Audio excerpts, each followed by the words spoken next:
अस्सलामुअलैकुम, मैं नुमान। आप देख रहे हैं टेक शो, जिसके अंदर हम लोग डिस्कस करते हैं पाकिस्तान और दुनिया भर से आने वाली टेक न्यूज़ और अपडेट्स को। आज की पहली अपडेट डायरेक्टली तौर पर तो टेक के रिलेटेड नहीं है, लेकिन क्रिकेट के अंदर काफ़ी हद तक टेक इन्वॉल्व है। तो ये न्यूज़ क्रिकेट की तरफ से ही आ रही है। इंडिया की पूरी टीम भाई 36 रन के ऊपर टेस्ट मैच के अंदर आउट होगी।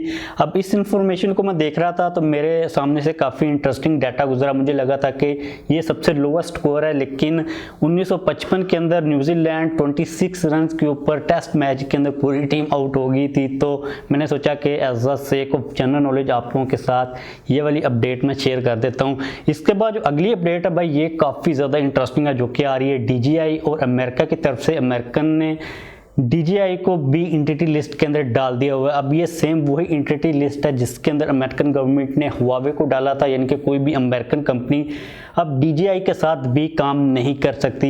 इन केस अगर आप लोगों को DJI का नहीं पता, तो इस वक्त मार्केट के अंदर जो सबसे बेस्ट ड्रोन्स हैं वो DJI के ही हैं। इसके अलावा इनका काफ़ी ज़्यादा फिल्मिंग के रिलेटेड इक्विपमेंट्स है, जो गिम्बल्स वगैरह होती हैं, जो क्रेन्स होती हैं। काफ़ी एक अच्छी वेल परफॉर्म्ड कंपनी है, काफ़ी ज़्यादा टॉप के ऊपर ये जा रही थी इस कैटेगरी के अंदर।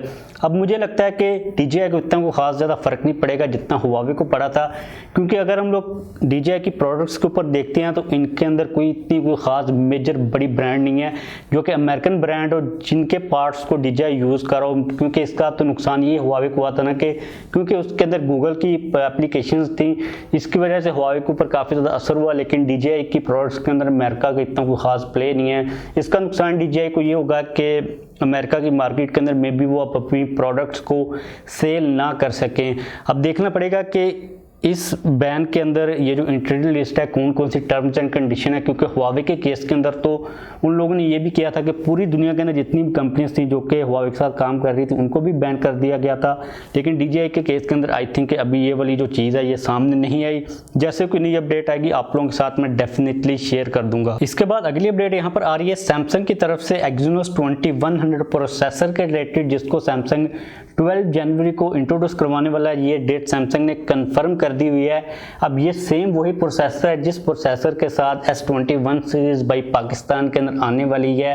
आप लोग अगर वेट कर रहे हो कि स्नैपड्रैगन सीरीज के प्रोसेसर के साथ सैमसंग की जो फ्लैगशिप सीरीज है पाकिस्तान के अंदर आएगी, तो बाई 2021 के अंदर ये काम डेफिनेटली नहीं होने वाला। अब देखना पड़ेगा कि यार ये जो लेटेस्ट प्रोसेसर है सैमसंग का एक्जीनोस 2100, ये किस तरह परफॉर्म करता है कंपैरेटिवली स्नैपड्रैगन 888। क्योंकि पिछले अगर हम लोग कुछ साल को देखते हैं, साल्स में हमेशा साल्स क्यों कहता है, ईयर्स को देखते हैं, तो जो एक्जीनोस है भाई वो थोड़ा सा पीछे ही चल रहा है एज़ कम्पेयर टू स्नैपड्रैगन। इसके बाद अगली अपडेट यहाँ पर आ रही है इंस्टाग्राम के रिलेटेड। इंस्टाग्राम के अंदर काफ़ी ज़्यादा एक बड़ा बग आया था, जिसके बाद जो इन्फॉर्मेशन थी इंस्टाग्राम के अकाउंट्स की, जो कि प्राइवेट अकाउंट्स थे, वो विजिबल हो सकती थी अगर उसके ऊपर कोई अटैक करता। अब इस अपडेट की, इस बग की मुझे कोई इतनी खास समझ नहीं आई, काफ़ी ज़्यादा कंफ्यूजिंग चीज़ यहाँ पर चल रही है। कहा यह जा रहा है कि इंस्टाग्राम एक ऐसे टूल के ऊपर काम कर रहा था, वो वाला टूल इंस्टाग्राम ने देना था बिजनेस अकाउंट्स को। उस टूल के साथ जो बिजनेस अकाउंट्स थे वो इंस्टाग्राम के ऊपर किसी भी अकाउंट की इंफॉर्मेशन को ले सकते थे, चाहे वो प्राइवेट अकाउंट होता। अब ये जो बग है, इस बग की मुझे समझ नहीं आ रही कि ये इंस्टाग्राम खुद इस टूल को टेस्ट कर रहा था, मतलब कि कहा यह जा रहा था कि इस टूल के तहत जो इंस्टाग्राम के अकाउंट्स थे वो भी हैक किए जा सकते थे।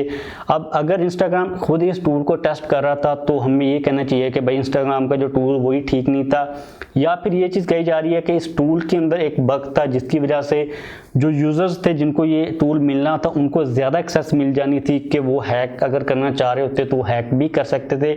लेकिन इंस्टाग्राम ने और फेसबुक ने इस बग को रिमूव कर दिया हुआ है। उन लोगों ने कहा कि इस किस्म का कोई भी अभी तक डाटा स्टील नहीं किया गया जिसके रिलेटेड आप लोगों को टेंशन लेने की ज़रूरत हो।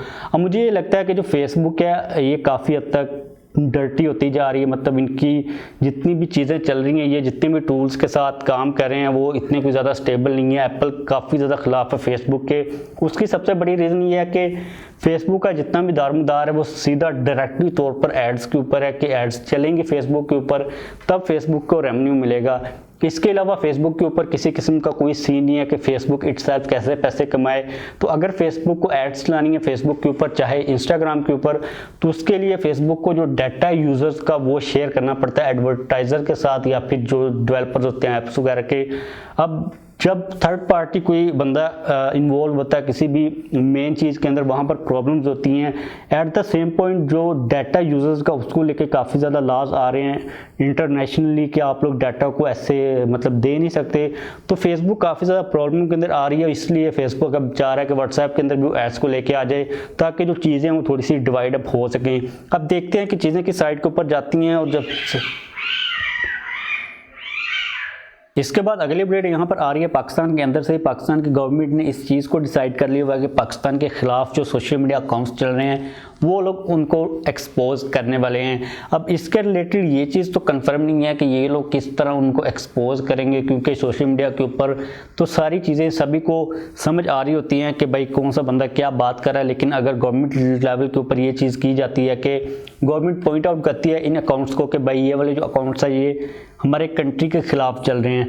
अब इस न्यूज़ को मैं इसलिए कवर कर रहा हूँ, आप लोगों ने देखा होगा कि पिछले कुछ दिनों के अंदर ईयू की जो डिसइंफो लैब थी उन्होंने एक बुरी रिपोर्ट दी थी इंडिया के खिलाफ के ये लोग सोशल मीडिया के ऊपर पाकिस्तान के खिलाफ कितना बड़ा लेवल के ऊपर प्रोपेगेंडा करते हैं। उसके ऊपर मैंने वीडियो बनानी थी, लेकिन भाई उन दिनों में मेरा लैपटॉप ख़राब था, तो बाद में जब मेरा लैपटॉप ठीक हुआ तो न्यूज़ काफ़ी ज़्यादा पुरानी हो चुकी हुई थी। इस न्यूज़ को कवर करने का बेसिकली मकसद ये है कि अगर आप लोग सोशल मीडिया के ऊपर पाकिस्तान के खिलाफ किसी किस्म की कोई भी पोस्ट देखते हो तो भाई जो फर्स्ट आपकी प्रायोरिटी होनी चाहिए सारे काम छोड़कर कि उस अकाउंट को आप लोग रिपोर्ट करें। यूट्यूब, इंस्टाग्राम, ट्विटर, हर जगह के ऊपर आपको ऑप्शन मिल जाता है कि अगर कोई बंदा हेट स्पीच कर रहा है या फिर किसी नैरेटिव को बिल्ड करने की कोशिश कर रहा है या फिर कोई ऐसा काम कर रहा है जो कि लीगल नहीं, आप लोग उस अकाउंट को रिपोर्ट कर सकते हो। रिपोर्ट करने से जो अकाउंट है वो अगर बैन हो या फिर ना हो, उस अकाउंट की जो रीच होती है, उसकी जो एक्सेसिबिलिटी होती है अक्रॉस द सोशल मीडिया वो काफ़ी हद तक कम हो जाती है। तो अपना जो फ़र्ज़ है वो लाजमी तौर पर आप लोग निभाया करें। और यह जो पॉलिटिकल जो बहस है वो एक अलग चीज़ है, लेकिन अगर कोई बंदा आपकी कंट्री के खिलाफ जा रहा है तो आपको डेफिनेटली सी बात है कि पता चल जाता है। उसको आप लोग मानो या फिर ना मानो वो तो अलग सी बात है, लेकिन जो सबसे टॉप प्रायोरिटी है वो हमारा कंट्री ही है। उसके अलावा जो पॉलिटिकल चीज़ें हैं वो तो बाद में आती हैं। इसके बाद अगली अपडेट यहाँ पर आ रही है व्हाट्सएप के रिलेटेड। व्हाट्सएप की तरफ से काफ़ी बड़ी अपडेट है, उन लोगों ने ये कह दिया हुआ कि हम लोग आपको ये बता रहे हैं कि इन स्मार्टफोन्स के अंदर इन ऑपरेटिंग सिस्टम के वर्जन्स के अंदर अब व्हाट्सएप नहीं चलेगा। बेसिकली के जो फ़ोन्स पुराने हो गए हैं उनके अंदर व्हाट्सएप नहीं चलेगा। अगर हम बात करते हैं एंड्रॉयड की तो वो वाले स्मार्टफोन्स जिनके अंदर एंड्रॉयड का वर्जन 4.0.2 चल रहा है उनको व्हाट्सएप सपोर्ट नहीं करेगा। फॉर एग्जांपल अगर हम लोग ले लेते हैं तो जो गैलेक्सी S2 है उसके अंदर उससे पीछे वाले जितने भी स्मार्टफोन्स हैं उनके अंदर व्हाट्सएप नहीं चलेगा। अगर आप लोगों को चलाना है तो आपके पास एंड्रॉयड का 4.0.3 वर्जन होना चाहिए। अगर हम बात करते हैं iOS की तो ऐसे फ़ोन जिनके अंदर iOS 8 चल रहा है उनके अंदर व्हाट्सएप नहीं चलेगा। फॉर एग्जांपल जो iPhone 4 है और इससे जो पुराने वाले जितने भी आईफोन हैं उनके अंदर अब व्हाट्सएप सपोर्ट नहीं करेगा। अगर आप लोगों को iOS के अंदर व्हाट्सएप को चलाना है तो आपके पास एटलीस्ट जो iOS 9 है उसका वर्जन होना चाहिए। तो अगर आप लोग इन केस कोई स्मार्टफोन बाय करते हो पुराना काफ़ी ज़्यादा तो चेक कर लीजिएगा कि उनके अंदर व्हाट्सएप के ये वाले वर्जन, ये वाली जो अपडेट है उनके सॉफ्टवेयर्स की वो है या फिर इससे ऊपर वाली है, ताकि आप लोग व्हाट्सएप को तो एटलीस्ट चला सकें। और जो भी फ़ोन हो वो कितना भी पुराना हो भाई व्हाट्सएप को तो सभी को चलाना होता ही है। इसके बाद अगली अपडेट यहाँ पर आ रही है पोको की तरफ से। तो पोको भाई इंटर होने वाला है लैपटॉप्स की मार्केट के अंदर। अभी रिसेंटली कुछ कंट्रीज़ के अंदर पोको के लैपटॉप की सर्टिफिकेशंस को हासिल किया गया है। इंडिया के अंदर 2 बैटरी सामने आई हैं। इट मीन्स कि भाई पोको अब लैपटॉप्स की मार्केट के अंदर इंटर होने वाला है। और ये चीज़ भी कही जा रही है कि पोको के जो लैपटॉप्स होंगे वो शाओमी के लैपटॉप्स के ही रीब्रांडेड वर्जन्स होंगे। और ये चीज़ से मुझे लगता है कि इतना कोई खास फ़र्क पड़ता नहीं है, क्योंकि पोको अब एक इंडिपेंडेंट ब्रांड हो चुकी हुई है और शाओमी उनकी पेरेंट कंपनी है, तो हमें टेंशन लेने की ज़रूरत नहीं है। इसका मतलब ये है कि मार्केट के अंदर एक नया ऑप्शन हमारे पास अब अवेलेबल होगा। और मुझे भी ये लगता है कि इस वक्त अगर हम लोग पाकिस्तान के लैपटॉप्स की मार्केट को देखते हैं तो कोई अता पता नहीं है उसका, क्योंकि जो लैपटॉप्स आते हैं पाकिस्तान के अंदर वो सारे के सारे आते हैं इंपोर्ट होके, मतलब यूज़ होते हैं, रिफर्बिश्ड होते हैं। और मुझसे अगर कोई बंदा पूछता है कि भाई मैं लैपटॉप बाय करूं, कौन सा बाय करूं, तो मुझे नहीं पता होता कि उसको क्या बताना है, क्योंकि कोई ऑफिशियली तौर पर प्रोडक्ट्स तो पाकिस्तान के अंदर आती नहीं है, और मार्केट के अंदर क्या चीज़ पड़ी हुई है उसका भी हमें पता नहीं होता, क्योंकि अगर एक प्रोडक्ट, एक लैपटॉप HP का या फिर डेल का मार्केट के अंदर ऐसे ही पड़ा हुआ है तो कोई बंदा नहीं बता सकता। लेकिन एट द सेम पॉइंट अगर HP या फिर डेल या फिर कोई भी कंपनी पाकिस्तान के अंदर ऑफिशियली तौर पर लैपटॉप्स को लॉन्च करती है तो तभी हम लोग बता सकते हैं। तो लैपटॉप्स की भी जो मार्केट है, मुझे लगता है कि स्मार्टफोन की मार्केट की तरह उसको थोड़ा सा ऑर्गेनाइज करने की ज़रूरत है। अब इसका मतलब ये भी नहीं है, मैं बिल्कुल नहीं कह रहा कि PT अब लैपटॉप्स के ऊपर भी टैक्स चेक्स जो भी सीन है वो लगा दे, लेकिन पाकिस्तान के अंदर जो लैपटॉप्स की मार्केट है भाई वो काफ़ी ज़्यादा कंफ्यूजिंग है। इसके बाद अगली अपडेट यहाँ पर आ रही है नोवा 8 और नोवा 8 प्रो के रिलेटेड। उसकी जो कुछ मेन स्पेसिफिकेशंस है वो सामने आ चुकी हैं। उसकी जो फर्स्ट लुक है उसके बारे में तो हम लोग ऑलरेडी बात कर चुके हैं। सबसे पहले अगर हम बात करते हैं नोवा 8 प्रो की स्पेसिफिकेशन की, तो उसके अंदर कहा जा रहा है कि हमें 6.72 इंचेस का OLED डिस्प्ले मिलेगा 1226p की रेजोल्यूशन के साथ। अब ये जो रेजोल्यूशन है ये काफ़ी ज़्यादा है, प्लस हमें 120 हर्ट्ज का रिफ्रेश रेट भी मिल जाएगा। इन डिस्प्ले फिंगरप्रिंट स्कैनर होगा। इसके अलावा कहा जा रहा है कि फ्रंट के ऊपर हमें 32+16 मेगापिक्सल का डुअल पंच होल के साथ डुअल सेल्फी कैमरा मिलेगा, कर्व डिस्प्ले के साथ आएगा। बैक साइड के ऊपर कहा जा रहा है कि 64 मेगापिक्सल का मेन सेंसर होगा और 66 वाट की हमें फास्ट चार्जिंग की सपोर्ट मिल जाएगी। जो प्रोसेसर यूज़ किया जाएगा वो Kirin 985 प्रोसेसर यूज़ किया जाएगा। इसके अलावा जो सिंपल नोवा 8 है उसके अंदर में 6.5 इंचेस का OLED डिस्प्ले ही मिलेगा, लेकिन यहाँ पर 1080p रेजोल्यूशन होगी। इसके अंदर भी इन डिस्प्ले फिंगरप्रिंट स्कैनर होगा। इसकी फ्रंट के ऊपर हमें सिर्फ एक कैमरा मिलेगा जो कि 32 मेगापिक्सल का सेंसर होगा। इसकी बैक साइड के ऊपर कंफर्म नहीं है कि 64 होगा या फिर 48 होता है 64 के नीचे, वो वाला मिलेगा। लेकिन जो मेन चीज़ें वो तो सामने आ चुकी हैं। बैटरी के बारे में कहा जा रहा है कि हमें 4500 mAh की बैटरी की सपोर्ट देखने को मिल जाएगी। अब जो स्पेसिफिकेशंस है नोवा 8 और नोवा 8 प्रो की भाई वो काफ़ी ज़्यादा कमाल की हैं, लेकिन भाई सेम वही चीज़ चल रही है कि गूगल की सपोर्ट नहीं है।